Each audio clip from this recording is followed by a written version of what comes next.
Hi, I'm Hal Roberts. This is Bridge City News. Here's some of the top stories we've been following. The trial for the Coots 2, charged with the conspiracy to commit murder of RCMP officers, continues in Lethbridge. Following his big win, the new leader of the Alberta NDP, Naheed Nenshi, explains how his party will look different moving forward. And Israeli Prime Minister Benjamin Netanyahu explains how the Israel Defense Forces will be wrapping up its military campaign in Gaza. Your nation, your province, your southern Alberta. From the heart of Lethbridge, it's Bridge City News with Hal Roberts. Thanks so much for joining us. The trial for Anthony Olenek and Chris Carbert has entered its third full week here in Lethbridge. On Monday, the jury was presented with footage of Olenek being questioned by police after his arrest back on February the 14th of 2022 at the Coots border blockade. In it, Olenek expressed his shock when an officer listed the charges against him, which included those of conspiring to murder police officers and illegal firearm possessions.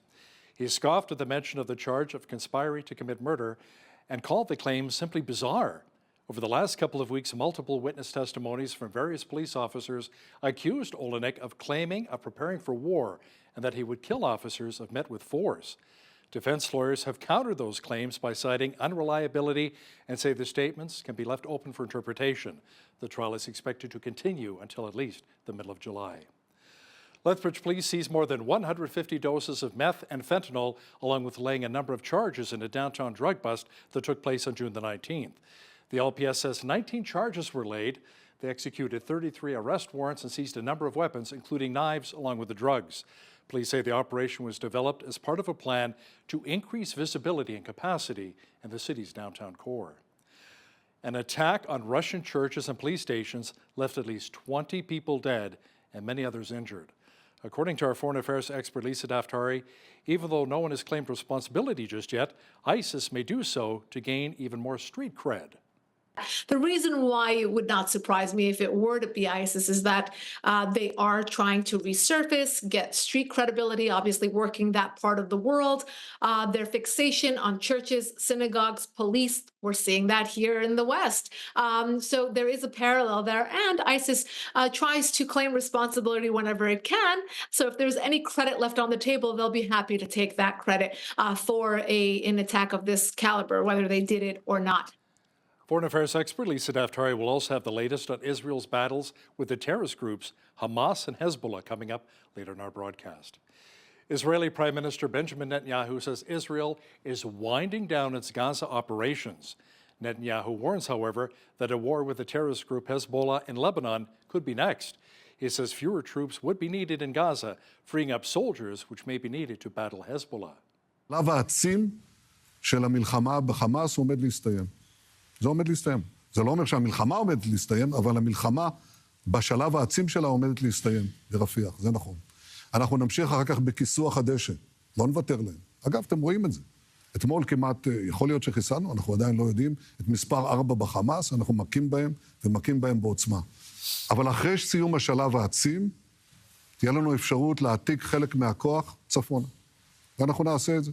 קודם כל למטרות הגנה, ושנית, כדי להחזיר גם את התושבים שלנו הביתה.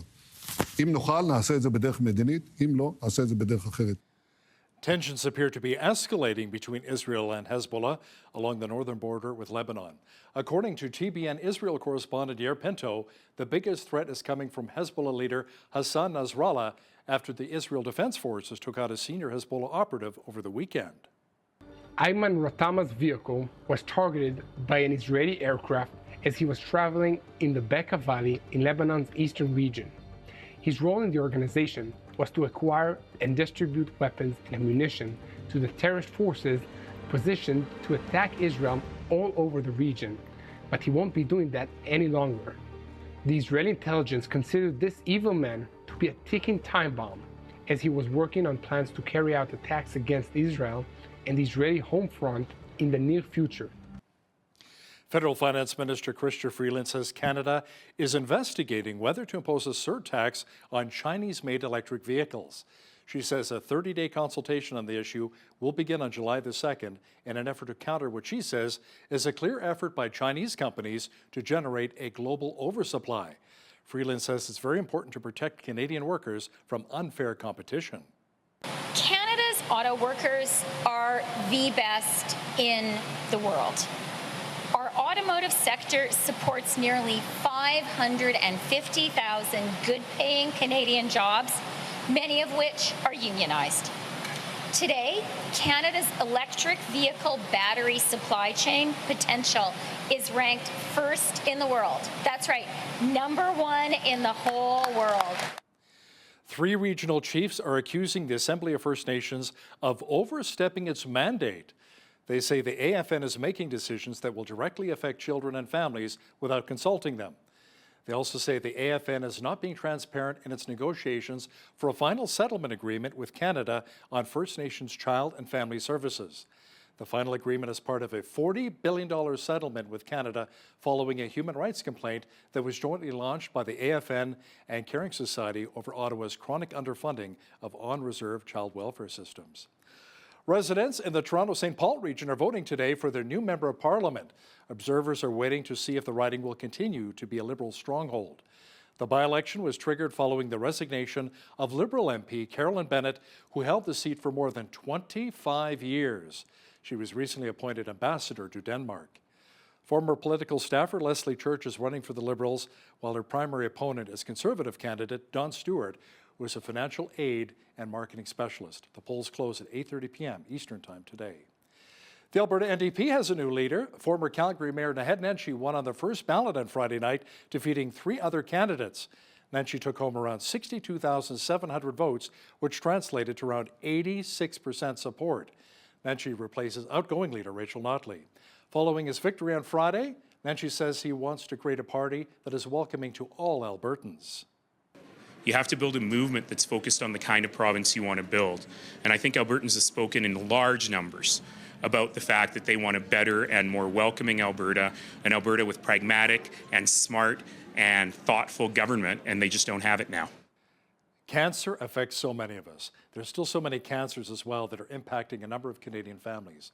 One local man, however, in his 20s, talked about his recent battle with the disease and how far he's come and how he's been winning so far. BCN's Heidi Echevarria has that story. Nodular lymphocyte predominant Hodgkin's lymphoma type B. This is one of 200 types of cancer that exist, which is located in the upper part of the body. The most common areas are in the chest, neck, or under the arms. Dryden Brown is only 23 years old and is a young man who battled the disease. Cancer affects everyone regardless of the age. There was fear among the young man's family and friends following news that he has diagnosed with cancer. Brown, however, seemed to take the news better than most. You tell everyone about them and their faces go blank and they're like, oh my gosh, you're a dead man. Honestly, they took it a lot worse than I did. Almost everyone is more afraid than you are about the disease. At least that was my experience. In January of this year, while working, Dryden felt a lump in his neck. He went to the doctor, and after some ultrasounds and blood work, doctors diagnosed him with cancer in March. I had a bit of an idea that it was going to be cancerous at some point. It was just going through a lot of tedium there. So I worked as a chef in Edmonton at a cocktail bar, and I wasn't able to continue working after I got my diagnosis because I was so tired all the time and going through radiation at the same time as you're trying to work in a very high pressure, high intensity setting is impossible, right? Radiation was a treatment given to Dryden. This was spread over 17 sessions over 3.5 weeks. During and following his treatment, the side effects were fatigue and loss of taste, along with not being able to tell the difference between sweet and salty. He says, however, he still appreciated receiving the treatments. The treatments for cancers of almost every type are better than they ever have been. And that just because you have cancer, it's a really big word, it's got a lot of stigma attached to it, it's still just a disease, just because it's dangerous and you can fight it and you can get over it. It's not the end of your life and you'll get through it. So, Although doctors told him that there is a chance that the cancer will return, Dryden has the best attitude and trusts the medical treatments. I hesitate to call myself a cancer survivor, not because I want to diminish anybody's achievements there, but the type of cancer I got was very mild, and like I'm young, like in all senses of the word, like I got lucky. Like I could not have been in a better state to fight this thing. So, people who have survived cancer have gone through far more than I have. Dryden says his experience was not as difficult as what others have gone through, and he feels privileged to still be here among us. For Bridge City News, I'm Heidi Echavarria. A Calgary man says his life completely changed after receiving much-needed dental work. Not only has the bullying he received over the appearance of his teeth stopped, but he's also using the experience to educate others about judging people over how they look. BCN's Naveen Day has that story. Just over 3 years ago on Bridge City News, we brought you the story of Paul Bennett of Calgary. He spent years of his life being ridiculed over the appearance of his teeth.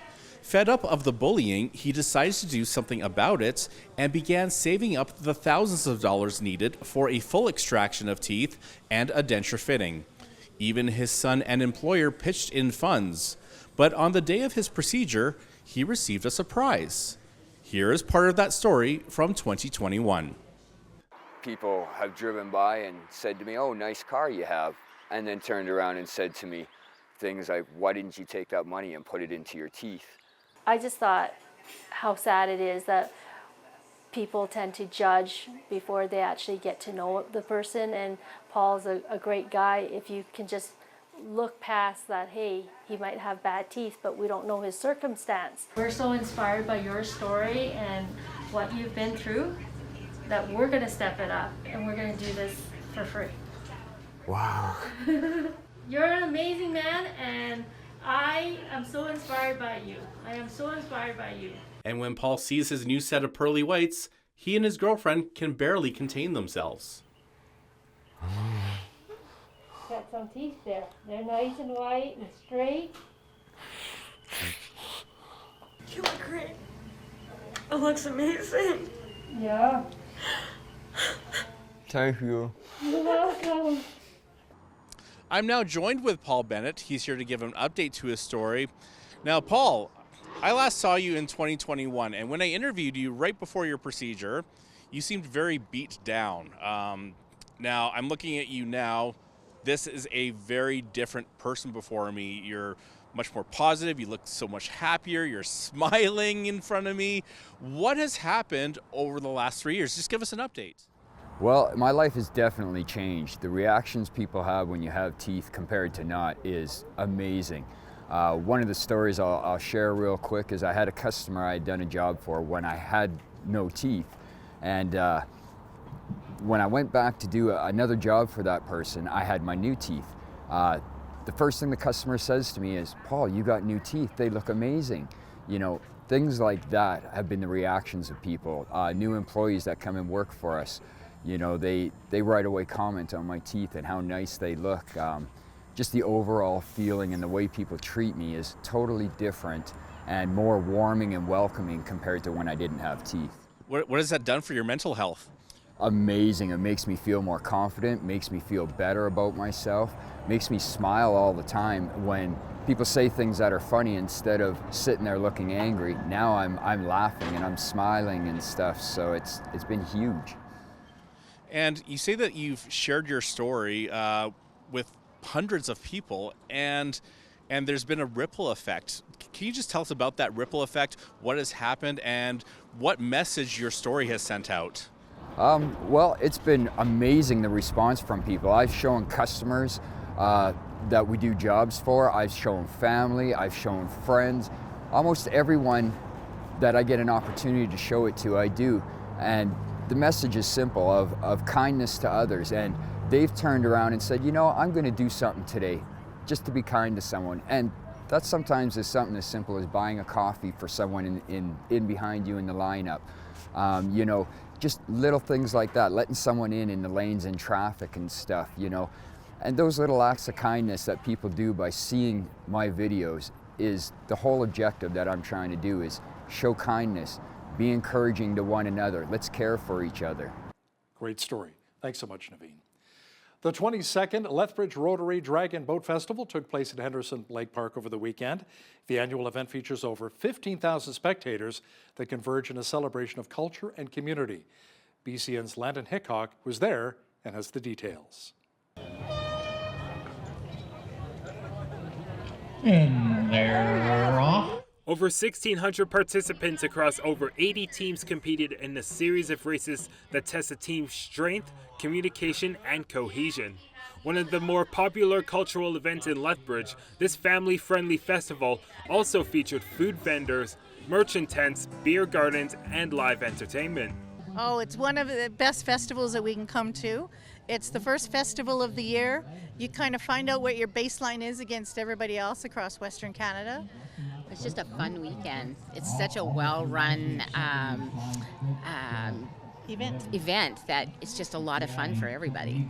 The festival also pays tribute to breast cancer victims and survivors. Saturday morning held the C Cup Challenge races, followed by a rose ceremony. Survivors of breast cancer are known to play a big part in these races. I mean, they're a huge part of our dragon boat community. They said there was 97 survivors out there today. Yeah, something like that. Yeah. And it supports the whole group of ladies. So that's everybody's been touched by breast cancer or cancers throughout their families. So it's just one way of giving back and supporting them. The race finals were held on Sunday, followed with a medal ceremony for winners in women, mixed, and youth categories. For Bridge City News, I'm Landon Hickok. Do you remember the excitement or anxiety you felt when you went away to summer camp as a child? Deepa Sivakumar is an instructor of early childhood education at Lethbridge College. She gives us some valuable tips, especially for parents, on what they can really do to help prepare their children to have a fun summer camp experience. It's important not to show their own anxiety and fearness with your children, because children, you know what, like they can easily sense the fear of their parents, and it might worry them as well. So for parents, like it's important to instill the confidence in the children, like show a positive attitude about the camp experiences, reassure them like they have gone through challenges earlier, and this time they will be capable of like going through all those challenges. So reassuring them and giving them confidence will really help the children to be more resilient, and it will also help them to deal with the challenges that they are going to face when they are at the campsite. Make sure you catch more of BCN's Jeanette Rocher's interview with early childhood education instructor Deepa Sivakumar coming up later in our broadcast. You know, it was a beautiful day for summer camp. We enjoyed another spectacular day across much of southwestern Alberta, and that trend should continue for most of the week. A full look at the weather pictures coming up.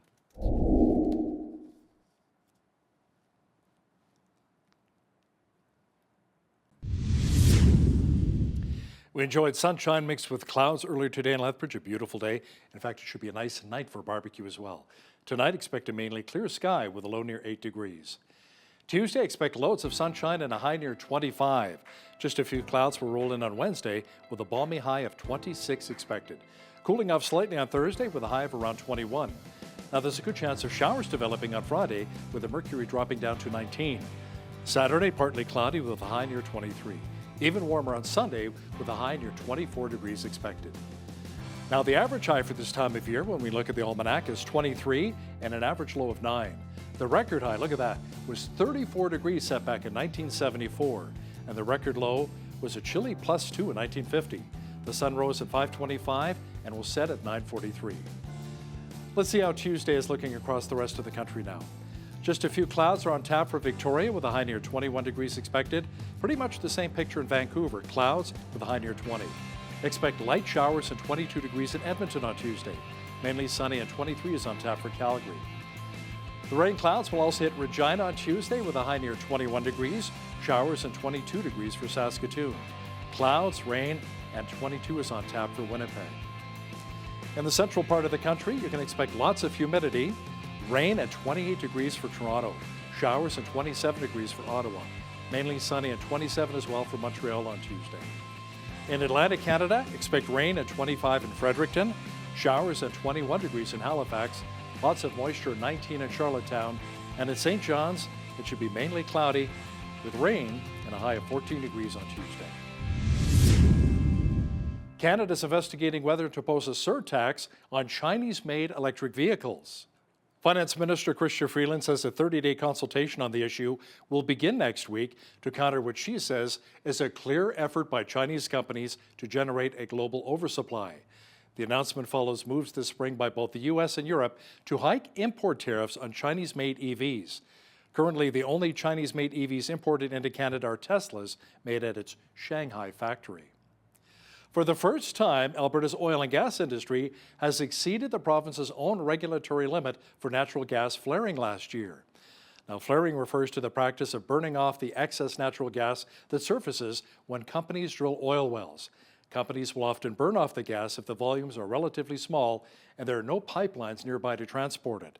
A report of data from the Alberta Energy Regulator shows oil and gas companies flared 754 million cubic meters of natural gas last year. That exceeded Alberta's annual limit of 84 million cubic meters, or around 13%. Enbridge and the Six Nations Energy Development Consortium are planning to develop a wind energy project located southeast of Weyburn, Saskatchewan. The Seven Stars Energy Project will be developed, constructed, and operated by a wholly owned indirect subsidiary of Enbridge and is expected to produce 200 megawatts of power. First Nation and Métis partners have an opportunity to acquire at least 30% stake in the project. Now, here's a look at today's markets. The TSX was up 293 points on the day to finish at 21,848. The Dow was up 260 points to 39,411. The S&P 500 was down 16 to 5447, and the Nasdaq was down 192 points to finish at 17,496. West Texas Intermediate Oil was up $1.02 to 81.75 US per barrel. Natural gas was up 11 cents to 2.81 US. Gold was up $12.68 to 23.3465 US an ounce, and silver was up 3 cents to 29.58 US an ounce. Feed wheat is at $8.22 per bushel. Barley is at $6.10. Canola is at $13.68, and corn is at $7.34 per bushel. Live cattle were up $1.30 to $188.90. Feeder cattle August contract was up 53 cents to $258.90. Lean hogs July contract was down $2.10 to $89.95, and the Canadian dollar was even over the past 24 hours at 73.22 US.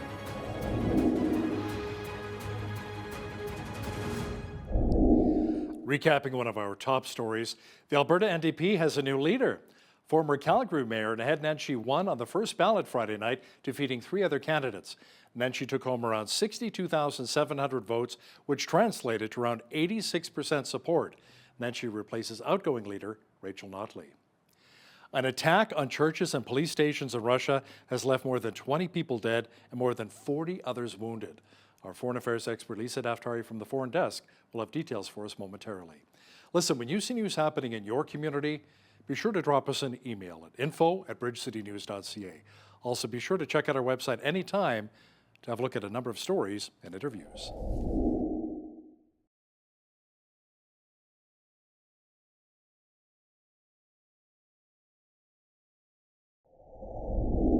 More than 20 people have died following attacks on churches, a synagogue, and police posts in Russia's Republic of Dagestan. Many of the dead include police officers. The BBC is reporting that 5 gunmen were also killed. 46 were also taken to hospital. Now, to chat about this in more detail is our foreign affairs expert, Lisa Daftari, who joins us from the Foreign Desk in Los Angeles. Lisa, the coordinated attacks, nobody's really claimed responsibility yet, but do we feel that maybe it's ISIS, and ISIS is alive and well in Russia? Well, they do believe that it is Islamist extremist. They have an issue with that in Russia right now. As we know, in the last couple of months, we had another significant attack at a concert hall that then eventually ISIS did claim responsibility for that. The reason why it would not surprise me if it were to be ISIS is that they are trying to resurface, get street credibility, obviously working that part of the world. Their fixation on churches, synagogues, police, we're seeing that here in the West. West. So there is a parallel there. And ISIS tries to claim responsibility whenever it can. So if there's any credit left on the table, they'll be happy to take that credit for an attack of this caliber, whether they did it or not. It points to a lot of different things. The fact that here in the West, we're seeing a lot of these, they're not really lone wolf anymore. This is what we used to call it a decade ago. Now this is more just tying themselves to different groups that have sympathy for these causes. I know you've seen all over New York, Los Angeles over the weekend, huge attacks of similar caliber of extremists dressing up like Hamas, dressing up like Hezbollah, attacking synagogues, attacking people on the streets that look like they're Jewish. It's a fixation, and it is really fixated towards, as you saw, Western elements. So in Russia, we saw police headquarters, churches, synagogues, etc. So this is something that I think is more of a global issue than that our leaders would like to admit. But obviously, the terrorists are bringing our attention to it more and more. There are also reports that Tehran-backed proxy fighters are preparing to join Hezbollah in its fight against Israel. Tell me more about that. Yeah, so this is the escalation that we have seen as of October 7th, even before October 7th. There was always Hezbollah missiles going into northern Israel. This is not something that is reported often and has been escalating since October 7th. So there has not been a full-on war or declaration of war by Israel's government, but it is only a conversation about when and not if this escalation will occur. And according to intel sources, this is imminent at this point. We're getting closer and closer to seeing that conflict really escalate to the point of a full-fledged war, probably more significant than the war that Israel is currently fighting against Hamas. And that's the scary part. So Hezbollah being the most well-endowed terror proxy of Iran's regime. And now, as we reported at the Foreign Desk, Tehran is lining up all of its proxy fighters in the region, whether they're in Syria, Iraq, Lebanon, Yemen, to fight this war against Israel. They created this ring of fire around Israel with all of the Iran regime's proxies, and now it's go time for them. So this is exactly what we're seeing them do in preparation. Does it seem like the Jewish state Israel is getting it from all sides? We're talking about Hamas, Hezbollah, and other reports that thousands of militants are preparing to enter Lebanon for the purpose of joining Hezbollah in a potential war. Yeah, Hal, I'm going to add to your list. It's Hamas, Hezbollah, the Houthis, the mainstream media, the universities, the UN, and the list goes on. Europeans across the board, Israel finds itself in many, many heated conflicts, but also in the information war. There's a problem here, right? We know there's a major problem here, and I think we know enough to say that it is not just about the land, it's not about policy, it's not about the history, because people who truly understand this know how nuanced it is, and it is not, as black and white as many news channels will have you believe, or headlines, or whatever you're seeing out in the media. But it is absolutely nuanced. Israel obviously has a right to exist, but then that concept in and of itself is being called, a colonizing concept, or a racist concept, or, it's anti-Western, or it's anti-this, or it's anti-that, but it is just one thing. It's anti-Semitic. And because we're seeing so much of this, and the younger generation just picking it up without understanding any of the history or understanding any of the context, very, very dangerous. But the danger is twofold. One, that Iran's regime has found a way in the last 10 years to have enough money to put into terrorism. If you recall, the Obama administration, followed by the Biden administration, with the Trump administration in between, they're cutting off a lot of their funds, giving them billions and billions of dollars. They dedicated all of that money to terrorism and not to the people of Iran. And now this is the result. This is exactly what we're seeing. On the other end, we're seeing the information war. We're seeing the money that has been poured in. The Jews and those who support them. There are many Christians, there are many African Americans, there are many Europeans, there are countries that support them, there are South American countries that support Israel, the churches, etc.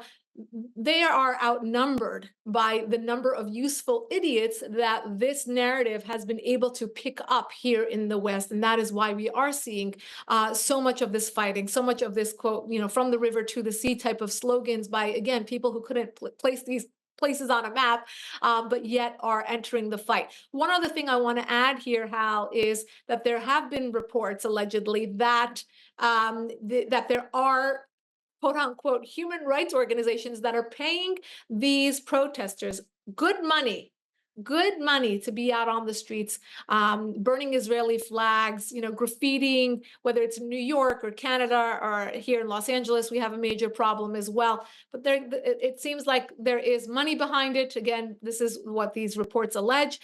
So that's another piece to this puzzle as well. You know what? You're right. We're seeing a lot more anti-Israel protests in New York City, where you are in Los Angeles. Now, what's concerning is how many are carrying Hamas and Hezbollah flags and waving them at the rallies, two well-known terrorist organizations. Right, exactly right. This has gone beyond the bold, the I don't know how you want to call it. They are so rogue now, so brazen now, as to not even care about calling it a pro-Palestinian protest.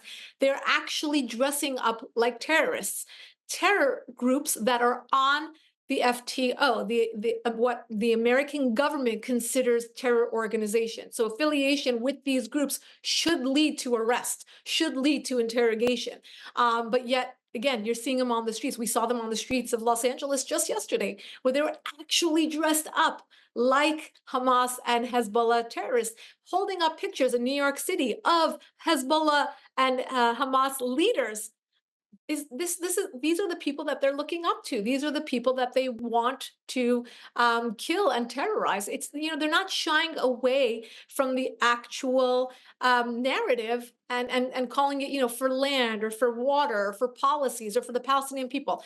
The bottom line is none of this is about the Palestinian people, because if it were, the number one thing protesters would be saying is to get rid of terrorism for the Palestinians, for any Arab country, for anywhere in the Middle East, for Russia, for anywhere, Ukraine, wherever it may find itself. Get rid of global terrorism, and we will not have any of these issues. When Hamas and Hezbollah, they swear to take Israel off the map, and then you find young Americans or Canadians on the streets echoing those sentiments to actually kill innocent Canadians or innocent Americans just because of the faith that they have, we have a major problem here. And as you know, Hal, it's not going to stop there. It's going to continue going through the churches, as we saw over the weekend. There have been attacks on churches. They are fixated on the Christian population. For over 2 decades, I've been covering the persecution of Christians throughout the Middle East. So imagine how brave one has to be to practice their faith in worshiping, the way that they want in the Middle East, when they know it is punishable by death. And then you have, again, these useful idiots on the streets of America and Canada having all that freedom, but yet targeting those who wish to practice a religion that they do not believe in. And Lisa, Armenia is the latest country to recognize a Palestinian state. The new policy comes after Slovenia voted to grant full diplomatic recognition to the Palestinian Authority. Now, similar moves were done by the governments, as you mentioned earlier, talking about Europe, in Norway, Ireland, and Spain. Yeah, well, it's no surprise that the Europeans feel this way. Anti-Semitism has been a major issue in Europe for a very long time. In the case of Armenia, I think it was a mistake. And the reason I think it's a mistake is because Armenians practice Christianity. They have an equal fight against terrorism and extremism when they are also targets of extremism in many of these Middle Eastern countries. The reason why I believe that the Armenians were quick to recognize a Palestinian state is because they have an axe to grind with Israel's government that recently normalized relations with Azerbaijan. Azerbaijan obviously being a sworn enemy of the Armenians. They're currently in conflict with one another. And then watching Israel trade with and normalize relations with Azerbaijan, I think this was a very a sore spot for Armenians. Perhaps this is what we're watching. It's not actually about Israel, but about kind of tit for tat and having that be an issue. Armenia and Israel are natural allies. I will always say that. And I think perhaps, Israel should have maybe evaluated that relationship as well before, dealing with Azerbaijan, or maybe dealing with them in a way that would bring in the Armenians for peace talks as well. I think it's important for Israel to keep its, these normalized relationships, but in a way that is more inviting and allows many of these moderate states to come in. A new survey says only 22% of eligible voters plan on voting in the next Iranian election, Lisa. Now, the study by the Netherlands-based Gaman Institute says more Iranians are boycotting the upcoming presidential elections. Yeah, this is going to be a huge boycott. I think even 22% perhaps will be is a generous figure. The Iranian people have spoken out over the last 45 years, but more so over the last 10 or 15. We saw the Green Revolution, and more so, more recently, we saw the Masa Amini protests that were over the death of the 22-year-old who was beaten to death because she was wearing her hijab improperly. Hal, you and I spoke about that at length a year and a half ago when that started. The Iranian people realize that this is not an election, it's a selection. When the candidates are only from a short list of clerics that have to be approved by the supreme leader, we know that those candidates are all cut from the same cloth. There's no such thing as a reformist or a hardliner. They're all hardline because they are all from the Islamic Republic and therefore will never offer the Iranian people the change that they're looking for. The Iranian people evolved towards, in their protests, in their movements, have evolved towards one message, and that is regime change. They will not go back and they will not be appeased by any, wolf in sheep's clothing, as they have seen in the past 45 years. They've learned their lesson. And now they would like to, the only way they feel that they are expressing themselves is to boycott the election and to make it look as fraudulent as they believe it actually is. Now, there was word that some voting booths may be set up in the United States so that Iranian expats can actually vote in this upcoming presidential election. What have you heard? Well, as you know, the supreme leader of the regime feels very comfortable communicating on Twitter. And he has come out in the past to applaud, for example, the students who were in the encampments on college campuses. He applauded them. He called them brave. He said he's so proud of them. And juxtapose that with the Iranian college students inside Iran who have no rights to come out and speak up, or no rights to protest. They're actually thrown in jail. Their eyes are gouged out. Acid is thrown on their faces. They are executed for speaking out. So it makes sense that now they're reaching out to the expat community, believing that they have some useful idiots out in the rest of the world that are Iranian that would like to participate in their election. It just speaks to the fact that they know there will be low voter turnout, and they would like to open up voting to people outside the country as well to get more votes. But I do hope that Iranians living around the world are astute enough to stay out of this election and to allow the Iranian people at least this message to the government for a better future and for freedom for the Iranian people. Speaking of governments, the U.S. government and China have held their first informal nuclear talks in 5 years. Now, Lisa, according to Reuters, Chinese officials told the U.S. that they're convinced that they will prevail in a conventional war over Taiwan without using nuclear weapons.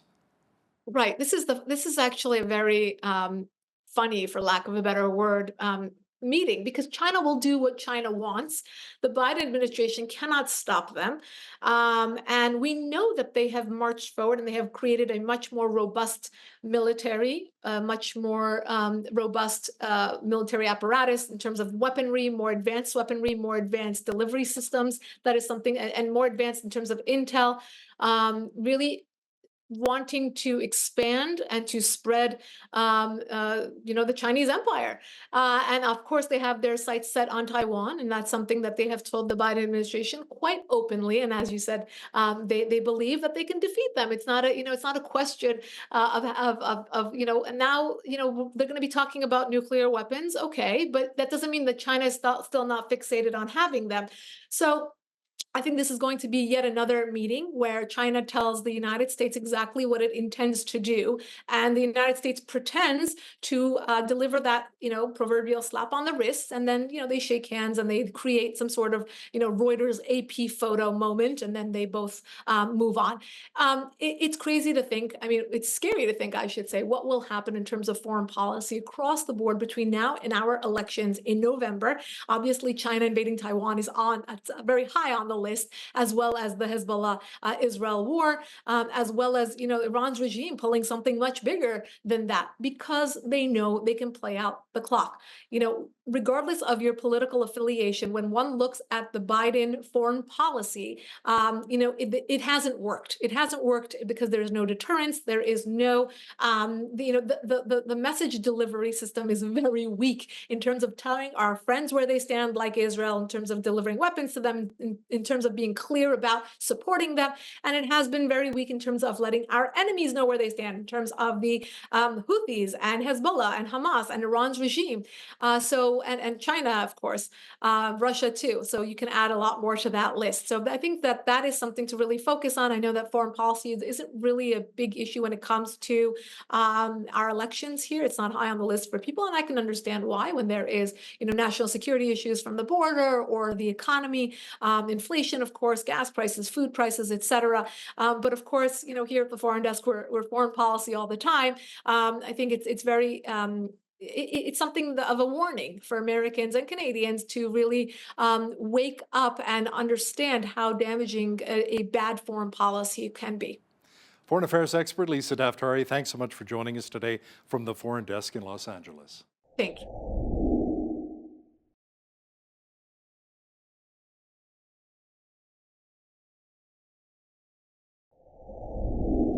Well, over the summer months, many children will spend some time at summer camps. Some kids may be super excited about this, but for a lot of children, this may be their first time away from their parents, and that can potentially cause some anxiety.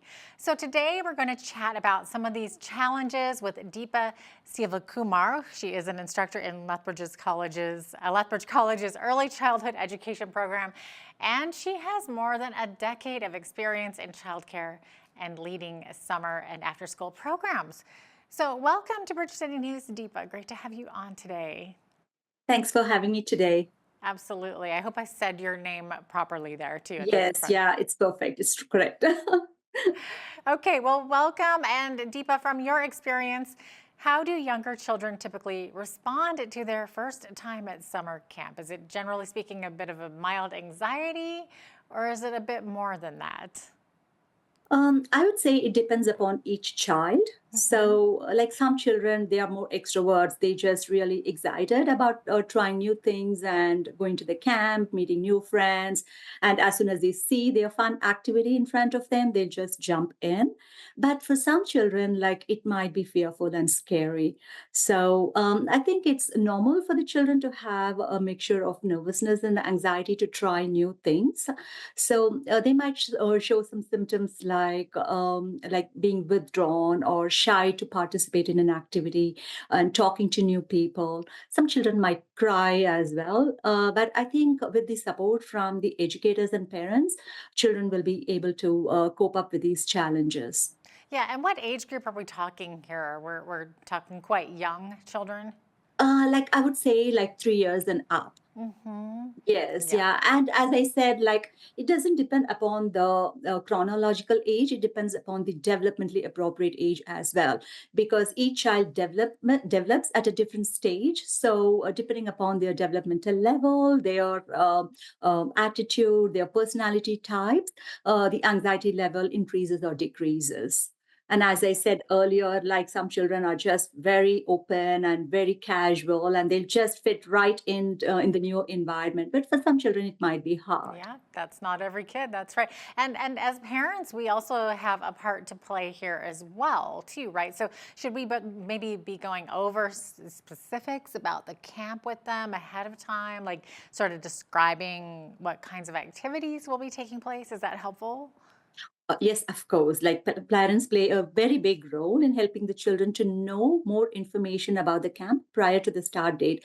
Because you know what, like uncertainty, it leads to anxiety for many people, and so does for the children as well. So giving the children some information about the camp details, whether it be the start date, the activities that they do, giving those information to the children will help them to relax their mind and feel more comfortable and confident when they start the camp.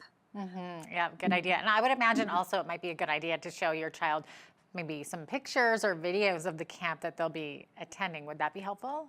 Oh, yes, of course. Like showing them some photos of the camp experiences, like prior camp experiences, would be helpful because that will give them an idea, okay, what is going to happen? What are we going to do? Or even taking the children to that campsite like few days in advance, if the parents have time, obviously. So it will also give them some confidence to get accustomed to that new environment, the new place. And parents can also talk with the children about the expectations that they are expected to follow through when they are at the campsite. And yeah, all of these information will just preparing the children like to be comfortable and excited about the activities that they are going to do will really help them to ease their anxiety and the tension that they might have. Yeah, I'm sure that's helpful for the parents too, just to kind of ease our minds to know what sort of environment our kids are going into, definitely. And I'm guessing that kids might have a lot of questions about camp. So we probably should maybe specifically set aside a window of time to allow them to ask whatever they need, right? Yes, definitely the children will have tons of questions in their mind. So as parents, it's important for them to open up that opportunity and provide those opportunity for the children to ask many questions that they might have. So I would also recommend parents not to encourage children to ask questions at the last minute, but few days or even months in advance so that it will give the opportunity for the parents to gather the information or find the answers for the children to provide those information to the children, whatever questions they might have. It'll ease their mind and it'll definitely be helpful. And you suggest that parents also should encourage the child to share information about how they're feeling with sort of open-ended questions, kind of like statements like, what do you think? Or how do you feel about this new experience? So how does something like that help?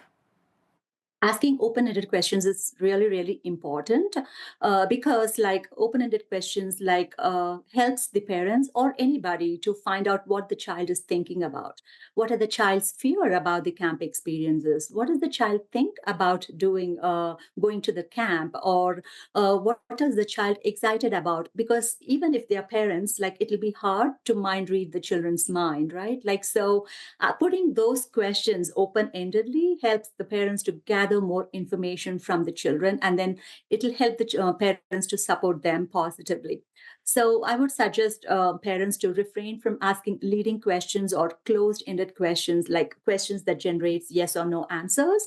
So those type of questions definitely is not going to help the parents to know what the child is feared about or what the concerns that the child might have. So open-ended questions definitely will be helpful. Okay, so don't say like, are you excited or are you scared? More like, how are you feeling?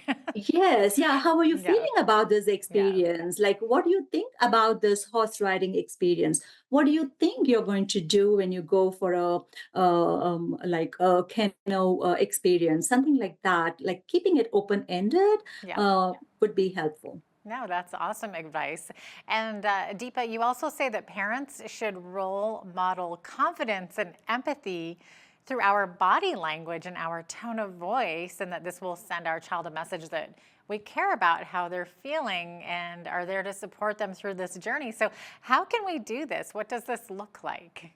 Yes, like for parents, like when they send the children to the camp first time, they'll have anxious too, right? Like they'll be more anxious because like if it is a first time experience, they'll be more anxious just like children. So it's important not to show their own anxiety and fearness with your children, because children, you know what, like they can easily sense the fear of their parents and it might worry them as well. So for parents, like it's important to instill the confidence in the children, like show a positive attitude about the camp experiences, reassure them like they have gone through challenges earlier, and this time they will be capable of like going through all those challenges. So reassuring them and giving them confidence will really help the children to be more resilient, and it will also help them to deal with the challenges that they are going to face when they are at the campsite. Okay, is there anything else that we can do as parents to build up confidence in our kids to be brave and thrive while they're away at camp? Yeah, like validating the children's feelings is important, like without judging or criticizing their feelings, right? Like the parents can say, like, I know you're worried about trying this new activity, but you can say, like, I'm confident that you will be able to manage these activities and then have a wonderful experience trying out these experiences. So that is more important. And also, like for parents, it's important for them to believe in the child, and because, like, not comparing the child to their own personal experiences. They might have had a great experience when they went to a camp when they were in their childhood, but it might not be the same experiences for their own children. So being honest with the child, like reassuring them that there will be ups and downs at the camp, and letting them know that there will be supports and they can reach out for help, and also providing them tools and resources to manage their emotions when they are tensed and stressed would also be helpful.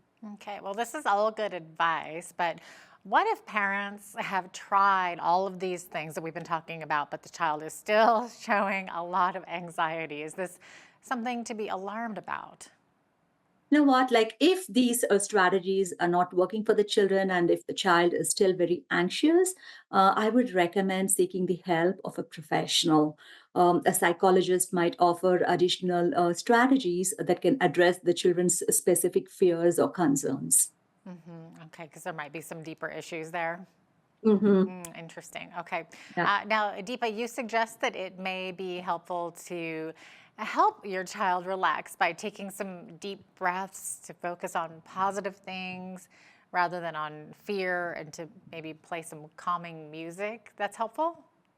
Yes, definitely. Relaxation techniques, it helps the children to deal with stressful situations, and it also helps them to manage their emotions. And then after those relaxation techniques, it helps the children to focus on things that they have been offered, right? Like, as I said, simple techniques, like it not be too elaborate or too complicated. Simple techniques like deep breathing techniques will really help the children to calm down their body, mind, and then focus on the next activity. And even these things would be helpful. Like the parents can send the children with their favorite toys or pictures of their family members to the campsite, so that when they're feeling low or when they're feeling stressed, maybe for some children, like looking at their family picture might be helpful. It helps them to know that there is somebody who loves them the most. So it helps them to calm their mind and focus on the things that they been offered. That's a really good idea. Or like you said, bringing a toy, a little bit of home Yes. to go along with Yes, them. yeah. A small toy would be helpful, Yeah. not a big one, a bag full of toys, but small, simple things that they're fond of. Now, would it be helpful if your child is able to attend a camp with some kids that they already know from school, or maybe a sibling or a cousin of theirs? Yes, yeah. I think it would be really fun and exciting for the children to join the camp where they know somebody, might be their friend or a cousin or a family member. Definitely, like it is advantageous because they will look forward to the new experiences, to spend more time with their loved ones, and also to together they can explore many different things. But one thing I just wanted to remind parents when they enroll their children, especially when they have two or more children, is that to remember that each child is different. As I said earlier, every child is different, even if they are siblings. And the children should be placed in camps based on their interest, not because if one child is interested in water sports, it doesn't mean that the other child, even though the child is a sibling, would be interested in the same kind of water sports. So then, like enrolling both the siblings in the same kind of activity would not be a wonderful experience for both the children. So just to keep that in mind when they enroll their child in the camp would be beneficial. Now, Deepa, you believe that creating routine is very important for children. So do you mean getting your child used to the routine at camp by doing something similar at home in advance, or just more in general?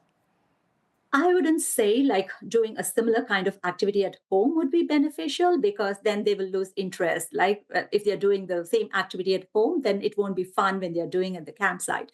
I would say using the same routine is about the day-to-day routine life because the school is going to get over and children are going entering into the summer month. They wanted to sleep in, all of those things. But all of a sudden, when you ask the children to wake up 8 o'clock and to go to the camp, it might be hard for the children to adjust immediately. So establishing that routine, the camp timings, maybe the adjusting the sleep time or having an activity time or play time based on the schedule provided by the campsite would be beneficial. So it also help the child to get easily adjusted when they start the camp experience. Oh, that's a good idea. Now, what about, would it be a good idea to role play with your child, how to respond at camp if something maybe goes wrong? Yes, role playing, it definitely helps. Like you can role play with your child for different things, like for problem solving skills, how to talk to a new person, or how to manage your emotions when you're down or when you're feeling stressed. So role playing all of these scenarios with the child will help the child to get prepared when the child actually faces those kind of situations when the child starts in the camp. Okay, great. Any final advice for parents on how to prepare their kids for summer camp? I know we talked a lot about there. We just have a short time left. So if you want to give us any final advice. The final advice is just involving the children in the process of this experience, right? Starting from enrolling them at the camp experiences based on their interest, and then preparing them, like just purchasing their clothes or the equipments ready for the camp would be helpful, or all of these things, like being mindful of that and talking with the children about the camp experiences and the activities that they'll be doing would also be helpful. Okay, great. It looks like we're out of time here, but thanks so much for being with us today, Deepa, for this very interesting conversation, a good education for parents too. Okay, thank you very much. Thanks for having me. Absolutely. Deepa Siva Kumar is an instructor in Lethbridge College's Early Childhood Education Program. I'm Jeanette Roche on behalf of all of us here at Bridge City News. Thanks so much for watching.